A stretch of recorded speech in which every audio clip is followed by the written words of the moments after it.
ಕರ್ಕಾಟಕ ರಾಶಿಯವರೇ, ತಮ್ಮ ರಾಶಿಗೆ ಗುರು ಭಗವಾನ್ 6 ಮತ್ತು 9ನೇ ಮನೆಗೆ ಅಧಿಪತಿಯಾಗಿ ಇದ್ದಾರೆ.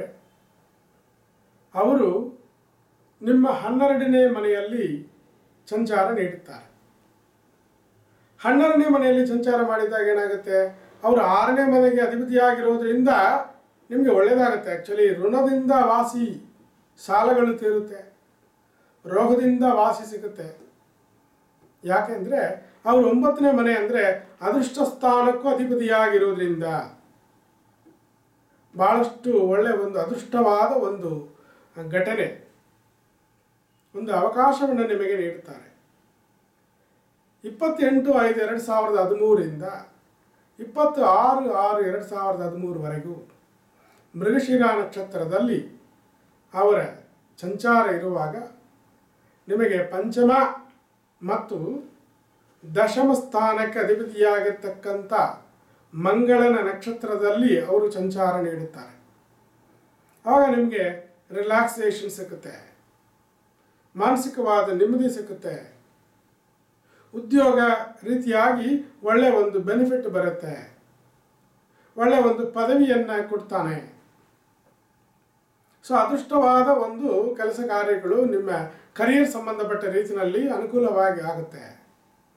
26/6/2013 29 ಆಗಸ್ಟ್ 2013 ರಾಹು ನಕ್ಷತ್ರವಾಗಿರುವ ಆರಿದ್ರ ನಕ್ಷತ್ರದಲ್ಲಿ ಗುರು ಭಗವಾನ್ ಸಂಚಾರ ಮಾಡಿದ್ದಾಗ ನಿಮಗೆ ರಾಹು ಭಗವಾನ್ ಇರೋದು ಪಂಚಮ ಸ್ಥಾನ, ನಿಮಗೆ ಕರ್ಕಾಟಕ ರಾಶಿ ಅಂದರೆ 4ನೇ ಮನೆಯಲ್ಲಿದ್ದಾರೆ.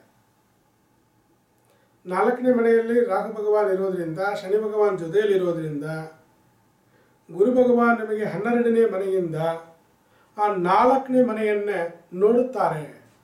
ದೃಷ್ಟಿ, ಗುರು ಭಗವಾನ್ ದೃಷ್ಟಿ ಇರುತ್ತೆ.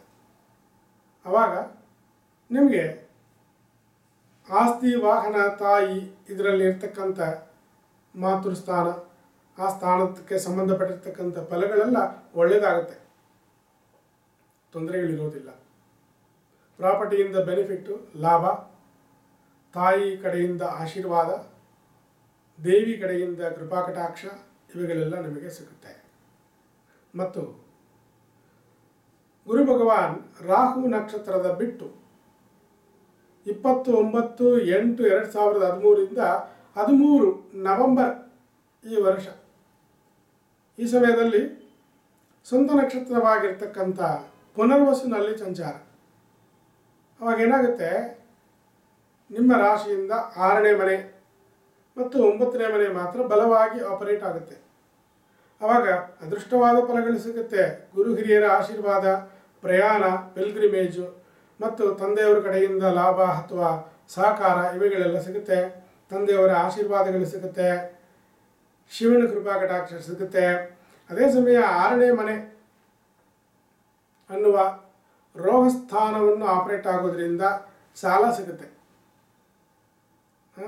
ಆ ಸಮಯದಲ್ಲಿ ನಿಮಗೆ ಖರ್ಚುಗಳು ಹೆಚ್ಚಿಗೆ ಆಗೋದ್ರಿಂದ 12ನೇ ಮನೆಯಲ್ಲಿದ್ದಾಗ ಖರ್ಚು, ಅವನು 6ನೇ ಮನೆ ಅಧಿಪತಿಯವರ ನಕ್ಷತ್ರದಲ್ಲಿದ್ದಾಗ ಏನಾಗುತ್ತೆ, ಸಾಲ, ಖರ್ಚು, ಸಾಲ, ಖರ್ಚುಗಳು ಹೆಚ್ಚಾಗಿ ಆ ಖರ್ಚುಗಳೆಲ್ಲ ಮೇಂಟೈನ್ ಮಾಡೋಕ್ಕೆ ಸಾಲ ಮಾಡ್ತೀರಿ. ಸೊ ಅದರಲ್ಲಿ ಗಮನ ಇರಲಿ. ಕ್ರೆಡಿಟ್ ಕಾರ್ಡ್ಗಳೆಲ್ಲ ಜಾಸ್ತಿ ಯೂಸ್ ಮಾಡ್ತೀರಿ, ತುಂಬ ಕಂಟ್ರೋಲ್ ಇರಬೇಕು. ಬೇಕು ಅಂದಾಗ ತಗೊಳ್ಳಿ, ತುಂಬ ಪ್ಲ್ಯಾನ್ ಮಾಡಿ ಖರ್ಚು ಮಾಡಿ. ಅದೇ ಸಮಯ ಈ ತೊಂದರೆಗಳಿಂದ ತಪ್ಪಿಸ್ಕೊಳ್ಳೋಕ್ಕೆ ಒಂದು ದಾರಿ ಇದೆ.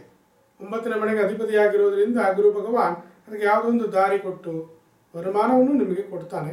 ಆದರೂ ಕೂಡ ಖರ್ಚುಗಳಲ್ಲಿ ಎಚ್ಚರಿಕೆ ಆಗಿರಬೇಕು. ಶತ್ರುಗಳು ಬೆಳೀತಾರೆ, ಶತ್ರುಗಳು ನಿಮಗೆ ಜಾಸ್ತಿ ಆಗ್ತಾರೆ, ಅದರಲ್ಲಿ ಗಮನ ಬೇಕು. ಮತ್ತು ರೋಗಸ್ಥಾನ, ಸಣ್ಣ ಪಟ್ಟ ತೊಂದರೆಗಳು, ಯಾವುದೋ ಒಂದು ನವೆ, ಯಾವುದೋ ಒಂದು ಕಾಲು ನೋವು, ಅದು ಸ್ವಲ್ಪ ದೊಡ್ಡದಾಗಿ ಯಾವುದೋ ಒಂದು ಟ್ರೀಟ್ಮೆಂಟ್ಗೆ ಕರ್ಕೊಂಡೋಗಿ ಕೊಡಿಸ್ಬಿಡುತ್ತೆ, ಅದರಲ್ಲೂ ಗಮನವಾಗಿರಿ. ನಂತರ 13/11/2013 ನಂತರ ಗುರು ಭಗವಾನ್ ವಕ್ರಗತಿನಲ್ಲಿ ಬರ್ತಾರೆ. ವಕ್ರಗತಿಯಲ್ಲಿ ರಿಟ್ರೋಗ್ರೇಷನ್, ಹಿಂಚಲನೆ. ಅದು ನವೆಂಬರ್ 13ರಿಂದ ಹಿಡಿದು 27 ಜನವರಿ 2014 ಇದು ಯಾವುದರಲ್ಲಿ, ಗುರು ಭಗವಾನ ನಕ್ಷತ್ರದಲ್ಲೇ ವಕ್ರಗತಿ.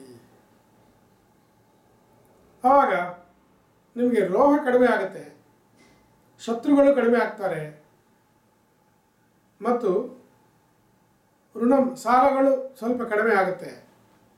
ಆದರೆ ಒಂದು ಪ್ರಾಬ್ಲಮ್ ಏನಪ್ಪ ಅಂದರೆ ಬೇರೆ ತರಹ ಕಷ್ಟಗಳು ಬರುತ್ತೆ. ನೀವಾಗಿ ಯಾವುದೋ ಒಂದು ಕೆಲಸ ಕಾರ್ಯಗಳು ಮಾಡೋಕ್ಕೆ ಹೋಗಿ ಬೇರೆಯವ್ರಿಗೆ ಉಪದೇಶ ಮಾಡೋಕ್ಕೆ ನಿಮಗೆ ಕೆಟ್ಟ ಹೆಸರು, ನಿಮಗೆ ಭಂಗ ಬರುತ್ತೆ, ಹೆಸರಿಗೆ ಭಂಗ ಬರುತ್ತೆ.